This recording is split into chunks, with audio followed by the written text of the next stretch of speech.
में 10 मई को होने वाले विधानसभा चुनाव के लिए राहुल और प्रियंका गांधी रविवार को 7 रैलियां करने बेंगलुरु पहुंचे। राहुल ने अनेकल में एक सभा को संबोधित किया और सीधे पीएम के रोड शो पर टिप्पणी की।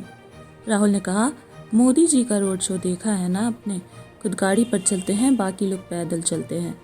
राहुल ने यह बयान इसलिए दिया कि मोदी के रोड शो में कर्नाटक के बड़े नेता येदियुरप्पा और बोम्मई नहीं दिखाई देते। राहुल ने आगे कहा, हम हर रोड शो और रैली में अपने सभी नेताओं को पूरी इज्जत देते हैं। अनेकल में सभा को संबोधित करते हुए राहुल गांधी ने मणिपुर का जिक्र किया, जहां के हालात इस समय बेहद खराब हैं। राहुल ने मणिपुर हिंसा को लेकर सवाल पूछा कि एक राज्य में आग लगी हुई है, लोग मारे जा रहे हैं, लेकिन प्रधानमंत्री और गृह मंत्री को इससे कोई लेना देना नहीं है। मणिपुर आज नफरत की राजनीति के कारण चल रहा है। इसी नफरत की राजनीति के खिलाफ हमने भारत जोड़ो यात्रा शुरू की। अपनी स्पीच में मल्लिकार्जुन खड़गे को लेकर एक भाजपा नेता की टिप्पणी का भी जिक्र किया, जिसमें खड़गे और उनके परिवार को जान से मारने की बात कही गई थी।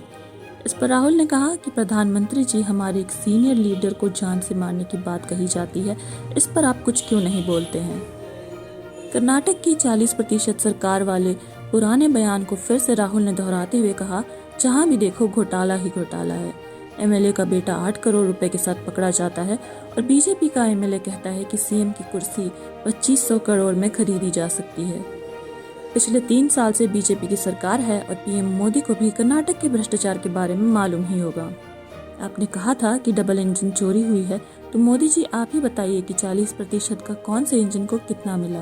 राहुल ने खुद की लोकसभा सदस्यता जाने वाला मुद्दा भी सभा में उठाया और कहा कि मैंने लोकसभा में भ्रष्टाचार का सवाल उठाया तो मुझे लोकसभा से अयोग्य ठहरा दिया, और जो यहाँ भ्रष्टाचार कर रहे हैं उनके खिलाफ प्रधानमंत्री कोई कार्रवाई क्यों नहीं करते।